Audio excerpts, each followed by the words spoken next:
યોજનાની જેવી સૌના તળાવ યોજના મોરબી જિલ્લામાં અમલ થશે, જેમાં મોરબી માળિયા ધારાસભ્ય કાંતિલાલ અમૃતિયા દ્વારા ગુજરાત સરકાર અને સીએમ મુખ્યમંત્રી ભૂપેન્દ્રભાઈ પટેલ અને જળ સંપત્તિ કેબિનેટ મંત્રી કુંવરજીભાઈ બાવળિયાનો આભાર માન્યો હતો. Story report by Himanshu Solanki, Morbi.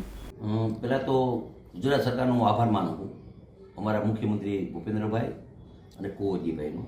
બીજું જે આપણે જે મચ્છુ તણ છે એ ભૌગોલિક રીતે ગામનું પાણી એમાં જાય છે, એટલે કાયમ માટે ભર્યું હોય.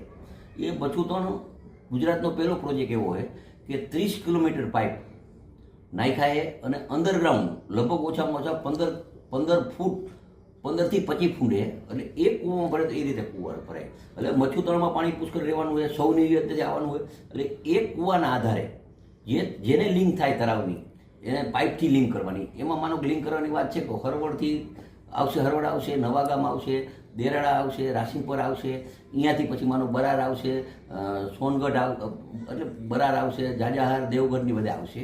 પછી નવાગામથી હજી બાકી છે બીજો પાણીને પ્રમાણે એ જે બે ગામ બાકી છે.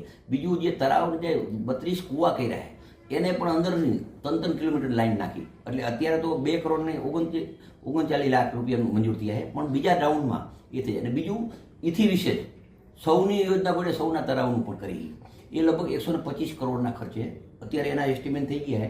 નર્મદાવાળા હજી મંજૂરી નથી આપતા, પણ પ્રયત્ન કરી એ મંજૂરી આપે. એટલે માળિયા તાલુકામાં અને મોરબી તાલુકાના જે નર્મદાનું પાણી દરિયામાં જાય એને રોકી અને તળાવ ભરાય. અને તળાવ ભર્યા પછી પણ એક અમે પ્રાઇવેટ પ્રોજેક્ટ એવો મોટો લીધો 3-4 ગામનો કે આખા તળાવ ભરી પછી આખા એક મંડળી કરીને ડ્રીપ ઇરિગેશન કરવું. ડ્રીપ ઇરિગેશન કરી અને આખા ગામને એક મોડલ બનાવવું. પછી મોડલ બન્યા પછી ખેતી આપણે જવું હોય ઓર્ગેનાઇઝ ખેતીમાં જવું હોય. એટલે 2-3 ગામ એવા અમે લેશી. એક ગામમાં માનું જીરું વાવે, માનો કે આજથી વર્ષો પહેલાં ચાચા પરના તરબૂજ વખણાતા, એમ જીરું મરચાં આ રીતે કરીને ઓછા પાણીએ. અમારી માળિયા તાલુકાની મોરબી તાલુકાની જમીન વધારે પાણીથી ખારશ થાય. એટલે આ પણ છે. એટલે મને કહેતા આનંદ થાય કે આ બધાય પ્રોજેક્ટમાં ગુજરાત સરકાર પોઝિટિવ છે અને લગભગ 2 વર્ષમાં આ બધાય પ્રોજેક્ટ થઈ જશે.